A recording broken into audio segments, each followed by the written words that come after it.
Amen. Amen. Amen. Amen. Good morning po. Makakaupo na po tayo. Okay, sige po, we proceed with the word. So, for the past weeks, yung past 2 weeks po natin, Pastor Doms has been preaching about success. Maalala nyo ba? Pastor Doms, walang sumagot. Maalala nyo ba yung preaching ni Pastor Doms tungkol sa success? Amen? Sige nga, ano yung S? Yan, oo. See your vision with faith. Sabi niya, and all the rest, dun sa acronym na binigay ni Pastor Doms. Alam nyo, we hear messages about success, and lahat tayo gusto nating maging successful. Tama po ba? Wala naman siguro sa atin yung may gagawin ka, tapos ang ipagpe-pray mo, Lord, sana sumablay. Wala pong ganon. Wala pong ganon sa atin. And likewise, si God, He did not destine us for failure. Wala pong anak ng Diyos na tinakda na sumablay sa buhay. Any one of us. Amen? Amen. Jeremiah 29:11 is very known to us, and Ephesians 2 verse 10 is something that we have heard before. For we are His workmanship, created in Christ Jesus for good works which God has prepared beforehand that we should walk in them. Good works ang hinanda ng Panginoon. Intentionally, kinuha ko po yung scriptures natin sa screen. One is from the Old Covenant and the other one is from the New. It transcends covenant that God wants us to be successful. And we do want to be successful. Pero, kung minsan kasi, hindi nga minsan madalas one of the biggest hindrances to our success comes from our past. Nanggagaling po sa nakaraan natin. Every one of us, at one point sa buhay po natin, we struggle with something, with an issue na galing sa ating nakaraan. Maybe it is a failure that happened before. Sumablay na ako dyan nun Hindi ko na uulitin. Ayoko na. We ask those of us na nag-attempt na magnegosyo and then it failed. Malamang hindi akin yan. Malamang hindi ako pang negosyo. Or maybe we have heard words in the past. Maraming mga nasabi sa atin, yung anak mo hindi na makakatapos yan. Puro kalokohan ang alam niyan. Ano yung sabi ni Pastor Doms? Puro TikTok ang ginagawa niyan. Oo. Sometimes it is generational. Sugarol yung ama mo di sugarol ka rin. Mamamatay tao yung magulang mo di yun ka rin. And you look at that path.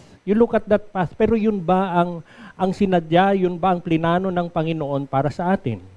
Some of us struggle with unforgiveness. Ang bigat-bigat sa puso mo, something which you might have done na hindi pinatawad. And it holds you from your success. Minsan ikaw rin naman yung ayaw magpatawad.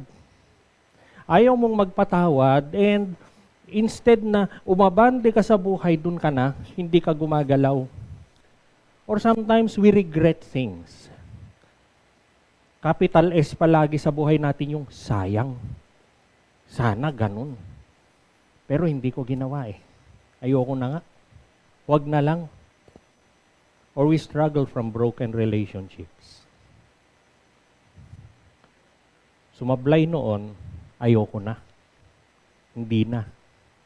Or there are opportunities sa buhay po natin which we failed to walk into. Meron ng ganun noon, hindi ko ginawa, siguro hindi nga, wag na lang. Ayoko na. And we do not become successful. And we find ourselves stuck and unable to move forward. Doon ka na lang. Pero ang Panginoon, in His infinite grace, He has always woven hope dun sa mga nangyayari sa buhay natin. It is for us, church, to see. Will you see the failure or will you look at the hope na binibigay ng Panginoon? Will you look at the persecution or will you look at that open tomb? That empty tomb of Jesus Christ? He is the God of new beginnings. Ang Panginoon is always the God of new beginnings. Meron kaming kaibigan ni Tita do, sabi nga niya, God is the God of second chances. Hanggat hindi maubos yung second chance na yan, God pa rin siya. He will always give us second chances. Kaya ngayong araw po, pag-uusapan po natin ay new beginnings. We want to be successful, but we have to have new beginnings. We will talk about moving on. Possible ba yun? Pwede ba tayong mag-move on? Ano ang sinasabi ng Panginoon? So what we will be talking today about is, move on na best. Move on ka na, sabihin mo nga yung nasa kaliwat kanan mo, move on na best. Move on na po tayo. Sabi po ni C.S. Lewis, you cannot go back and change the beginning, but you can start where you are and change the ending. Hindi mo mababago ang nakaraan, pero kaya mong baguhin ang katapusan.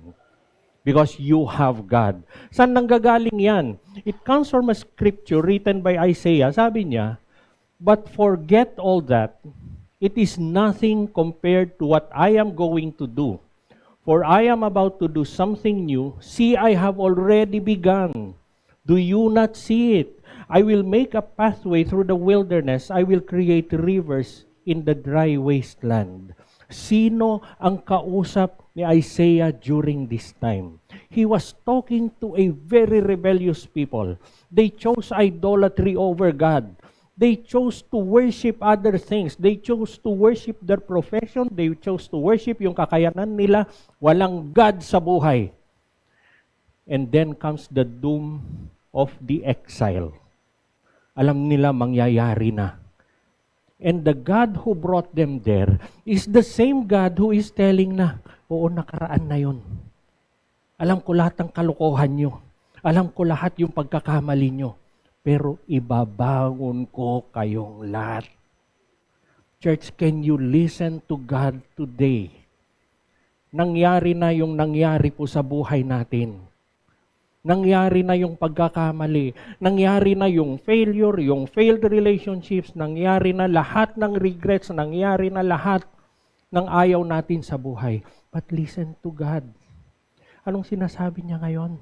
Forget all that. Babangon po tayo niyan. God tells His people to leave everything behind. He is telling us today, ano yung kailangan mong iwanan? Sabi ni General Alfredo Lim, buntot mo, hila mo. Pero ang tao nilikha na walang buntot. Kaya bakit mo pa hinihila yan? John Newton, siya po yung nag-compose ng Amazing Grace. Sinulat niya ang Amazing Grace, pero what was he before he wrote that? Si John Newton is a slave trader. Slave trader siya, pero later siya rin yung naging slave. Naging slave siya.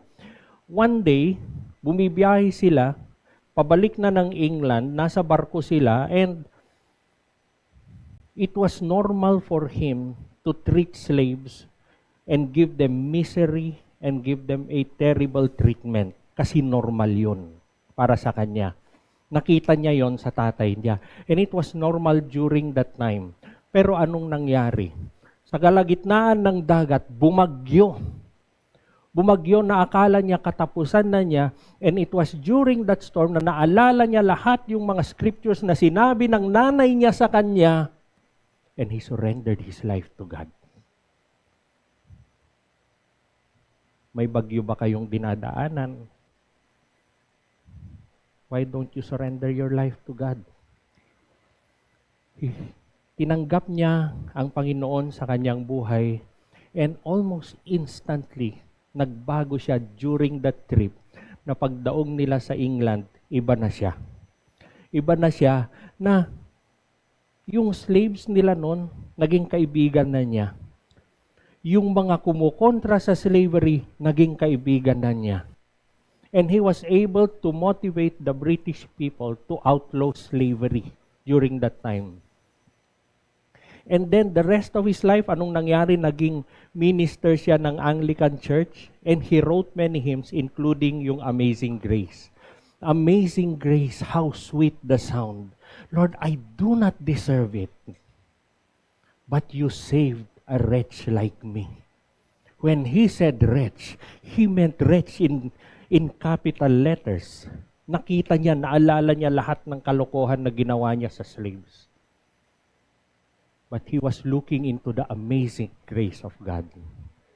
Nung matanda na siya, he was 80 plus, mid-80s na siya, nahihirapan na siyang umakyat sa pulpit, tinulungan siyang umakyat. He held on to the pulpit, and this what he said. Sabi niya, I don't know much, but this I know. I am a great sinner, and I have a great Savior. Church, we are all great sinners. Siya kasi nahuli eh. Tayo, hindi tayo nahuhuli. But we have a great Savior. You have a great Savior, church. God can always give us a new start. Sabi nga, He will create rivers in the wasteland. He can bring beauty for ashes. Verse 18 tells us, but forget all that, it is nothing compared to what I am going to do. Anong sinasabi ni Lord sa atin? It is an instruction for us to actively release the grip of the past failures mula sa atin na meron po tayo. Past failures are not just memories. Past failures are just not things written in our journals. Past failures are chains that hold us back. Meron silang grip sa buhay natin, maski anong abante ang gusto mo, pero hila-hila mo pa rin. Hinihila ka pa rin nila. Past hurts, regrets, nandyan po lahat. And when we hold on to them, it keeps us from seeing kung ano yung ginagawa ng Lord sa buhay natin. It is not worth and it will never be successful na hawak-hawak mo yung failure at gusto mong sumunod sa Panginoon. Hindi po. It will not happen. Yung Israelites na kinakausap ni Isaiah dito, they are trapped in history. Kasi bumabalik sila eh. Bumabalik sila, nagsisimula na naman sila sa Egypt, nagsisimula na naman sila sa kalokohan ng mga ninuno nila, tapos pinagsama-sama nila lahat yon at yung ginawa nila ay wala ng pag-asa ang buhay ko. Oo nga, ma-exile kami sa Babylon, doon na kami mamamatay. And God is telling them, forget all that. May gagawin ako. Whether it was the triumph of the Exodus or the pain of captivity, pero ang sinasabi ni Lord sa kanila at sinasabi ni Lord sa atin ngayon, stop looking back. Yung Israelites, we know their story. They traveled for 40 years sa desert. Bakit? Because they left Egypt physically, but Egypt remained in their hearts. They left Egypt, but Egypt never left them. Church, what Egypt is in your heart today? Alam niyo yun, yung babalik-balikan mo. Pag may sumablay, sana doon na lang ako noon. Sana hindi ko na ginawa. Yung merong hindi magandang nangyari sa buhay mo, mas maganda doon. Alam niyo yung gawa ng mga Israelites? Gutom sila. Nagutom sila. Buti pa sa Egypt, maraming pagkain, balik na lang tayo. They would rather be slaves. Walang tubig, balik sa Egypt. Buti pa doon may tubig, may alak pa. Nung ayaw na nila nung manna, they called it detestable food. But the Bible tells us that yung manna na kinakain nila is food for angels. Egypt na lang. Puro mana na lang, tinolang mana, adobong mana, inihaw na mana. Ano ba yan? And they wanted to go back. They cannot let go of the past. Alam niyo yung biyahe nilang 40 years? Bible tells us na from Egypt to Mount Sinai, through Kadesh Barnea, ano po yun? It's supposed to be 11 days lang. Give or take, from Egypt to the promised land, 1 month. And they traveled for 40 years. Kasi nga pabalik-balik yung puso nila sa Egypt.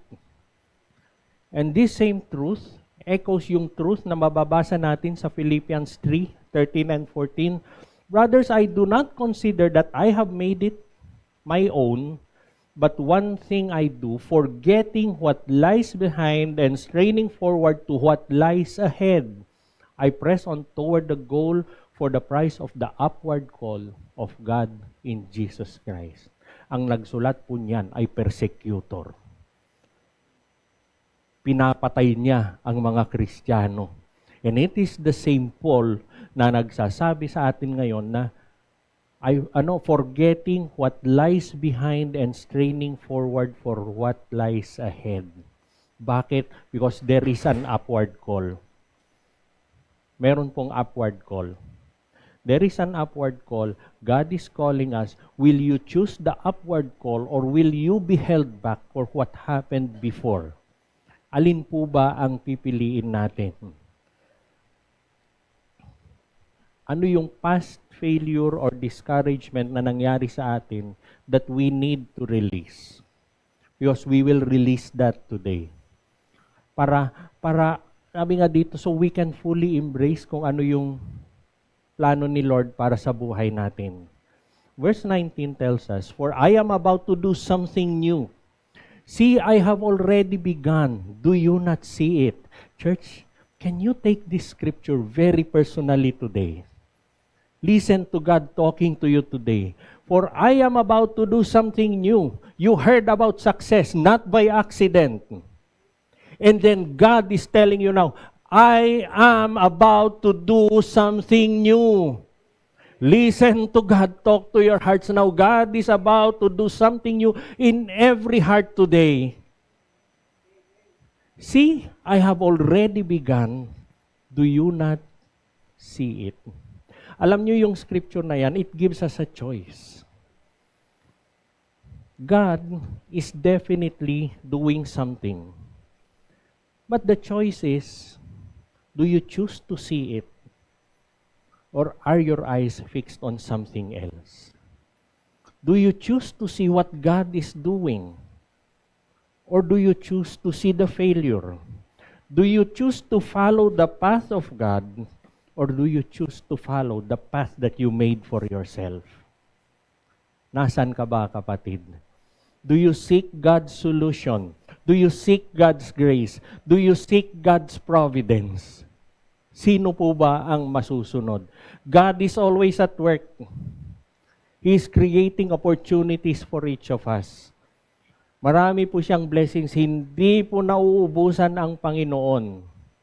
And He is always ready to give us new beginnings. Handa ka bang tumanggap ng new beginning para sa Panginoon?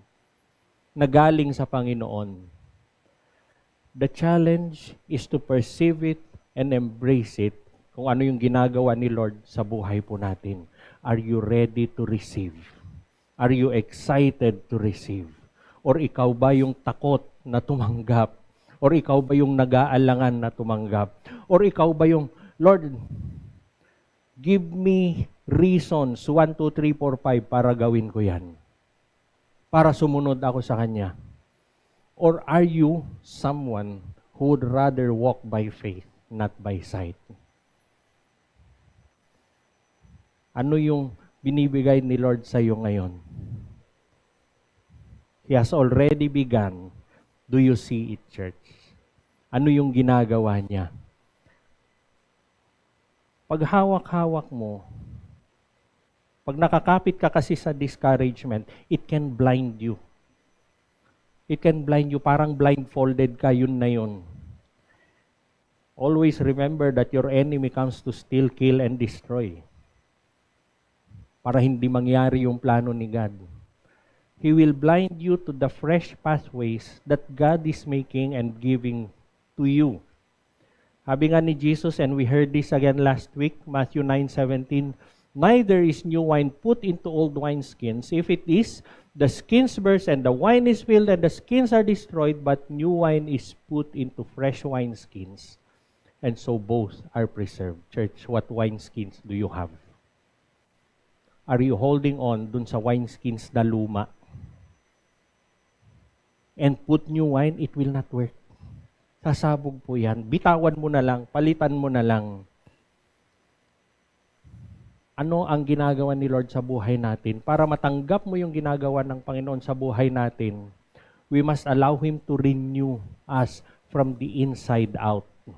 Nagsisimula po sa loob. That's why He was deliberate, Jesus was deliberate to talk about wineskins because it starts from the inside out.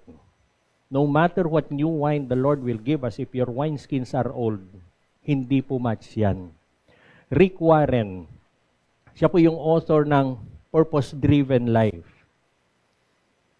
He faced a very immense loss sa pamilya niya nung nawala po yung anak niya. Pero siya, yung wife niya, they still embrace the promise of hope. The fact na buhay pa tayo, sabi nila, there is hope. They were ready to give up. Alam niyo kung nag-give up sila, useless yung libro na yan. No one will read it. Pero they chose not to give up. And then, they met the problem head-on. Nagsimula sila ng ministry on mental health awareness. Because that was the very problem of their son. Sana tinalikuran nila. Sana natakot sila. Sana wag na lang. Punta na, ibang ministry na lang. Pero what the devil intended for evil, they used it for good. They used it for good. Sabi ni Rick Warren, God never wastes a hurt if you give it to Him. Are you holding on to any hurt today? Dumating ba kayo dito sa church ngayon, merong masakit? Lord, we will not discount the hurt. Opo, masakit po yan. But will you give it to God? Will you stay in the potter's hand above all the hurt? Or are you casting your burdens upon Jesus today? Lord, ang ganda-ganda ng plano mo eh. It is a choice between that beautiful plan and that beautiful destiny of God and what you have in your heart. Will you release that and receive yung plinano ng Panginoon para sa iyo? Or will you choose to be hurt the rest of your life? Ano ang dinideclare mo ngayon in the midst of your challenges? Sa lahat ng paghamon, sa lahat ng pain sa buhay mo, what are you declaring today? Makikita mo ba, will you choose to see what God is doing in your life? Or will you choose to stay in that pain and never go again to the plan of God? Church, the answer is obvious. Bigay na lang po natin kay Lord.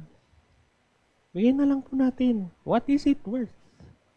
Holding on to that. The rest of verse 19 tells us, I will make a pathway through the wilderness. I will create rivers in the wasteland. On a carnal understanding, what you see on the screen will result to only one word. Imposible. Lord, rivers, dry wasteland. Kailan pa nangyari yan? Pathway, wilderness. Mangyayari ba yan? But when you worship the God of the impossible will happen sa buhay po natin. When was the last time you said it to your life, imposible? When was the last time you said, hindi na mangyayari yan? When was the last time na sinabi mo sa sarili mo, hindi ko na maaabot yan? Ayan. God is making a pathway through the wilderness and He will create rivers in the wasteland today, church. Today, amen. Pag yung future, yung mga hinahangad natin, sometimes they look uncertain, they look overwhelming. Hinaharap natin ang 2025, who can tell us kung anong mangyayari ngayong taon? But you have a God who will create rivers in the wasteland. He will do the impossible for you. God promises that He will make a way where there seems to be no way. Alam po natin yon. one of the specialties of the God we worship is turning deserts into fertile ground. We know the history and story of Israel, and that is a very good example para sa atin. Somewhere na hindi na mabubuhay ang mga halaman, now they produce their own food. God can turn hopeless situations into testimonies of His faithfulness. Will you trust God? Alam po natin, very popular yung scripture, Proverbs 3, verse 5 and 6. Trust in the Lord with all your heart. Do not lean on your own understanding. In all your ways acknowledge Him, and He will make straight your paths. Will you trust God? Will you trust God? Or will you lean on your own understanding? Your limited understanding? Or will you trust the God of the impossible? John Erickson Tada, alam po natin to, naging example pa natin siya sa ating prayer and fasting. Quadriplegic. Pero ano siya? Author, speaker. Yung buhay niya, it is a wilderness of disability. But she found rivers of joy. Nagkaroon siya ng purpose when she chose to trust God. Sabi po niya, heartache forces us to embrace God out of desperate, urgent need.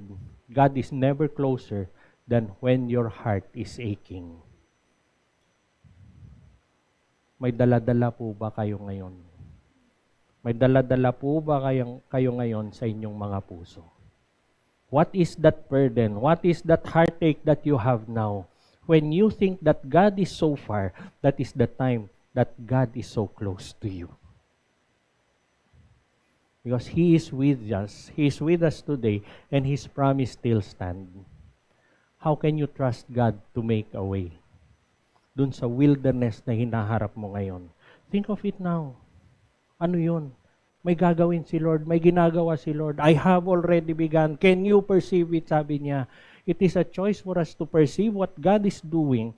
It is a choice for us to choose what God is doing, or it is for us to choose na ito ang sinasabi ng mundo, ito ang sinasabi ng sarili ko, ito ang sinasabi ng nakaraan ko. Sino ang paniniwalaan mo, kapatid? We can have a fresh start. God has promised a fresh start. And as we reflect on this scripture that we see on the screen, yung message po natin is very clear. It is an invitation for us, each of us today, that we can embrace a new thing that God is doing in our lives. Look at all those troubles. Look at all those failures. Pero please look at them for the last time today. Can we do that, church? Isusurrender po natin lahat yan sa Panginoon ngayon. And we will start anew. And we will trust that God will bring us forward at buong tapang natin haharapin ang 2025. Amen? Can we do that, church? Can we do that, church? No failure, and I want us to listen to this, no failure is too great. No discouragement is too deep for God to make a way through the desert. Amen? Amen. Kaya po ng Panginoon yan. Theologian A.W. Tozer said, while it looks like things are out of control, behind the scenes, there is a God who has not surrendered His authority. The God that you worship has never surrendered His authority. I like this scripture so much. I am Yahweh. That is my name. I will not give my glory to another, nor my praise to graven images. Behold, church, behold, the former things have come to pass. Now I declare new things. Before they spring forth, I cause you to hear them. Sino ang pakikinggan mo? Before they spring forth, I cause you to hear them. Are you listening to God? Are you listening to God today? It is time for us to leave the past behind. Open your eyes, church. Kung anong ginagawa ni God sa buhay natin. Walk confidently. Walk confidently into the destiny, into the future that God has planned for us. The same God who led the Israelites, the same God who parted the Red Sea, the same God who stopped the Jordan para makapag-cross yung mga Israelites sa Promised Land is the same God who is talking to you today. He will part the Red Sea. He will stop the Jordan. He will break down Jerichos for you. But will you trust Him? Will you trust Him? Ano man po yung nanggagaling sa ating nakaraan, just remember this, church. Hindi pa tapos ang Diyos sa atin. God is not done with each of us, with any of us. The best is yet to come. Church, the best is yet to come for each of you. The best is yet to come. But will you trust Him to give you new beginnings? Pagkakatiwalaan po natin. Can we do that today? I want you, church, to think now kung ano yung mga discouragements, ano yung mga failure na yan, ano yung buntot na hila-hila mo. Can we surrender that to God today, church? Can we surrender that? Recall them in your hearts now and we will pray. Recall them now. Lord, in my heart today, sa aking puso ngayon, Panginoon, nakikita niyo po kung ano yung mga buntot na yan, ano yung failures of the past, ano yung everything, Lord, that is hindering the success, is hindering me from the destiny that you have planned.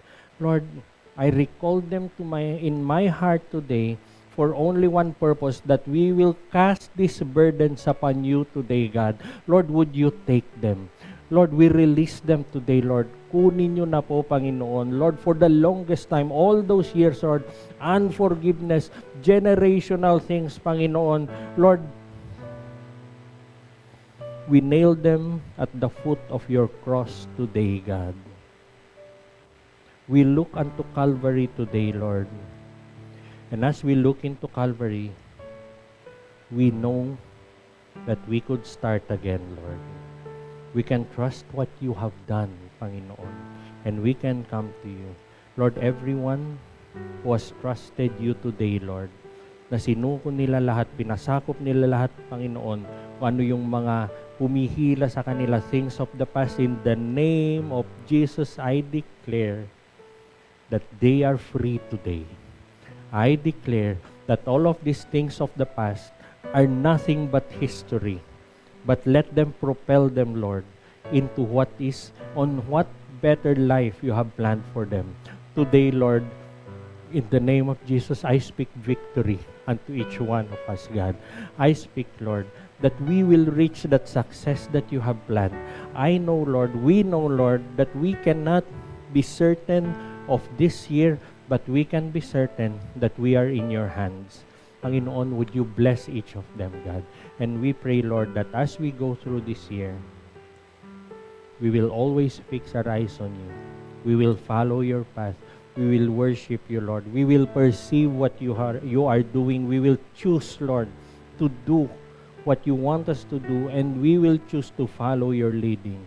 And above all, Lord, we will choose to worship you. Bless each one, Lord, who has heard this message today. Give them peace, give them assurance, give them freedom. In Jesus' name. Amen. Amen. Amen.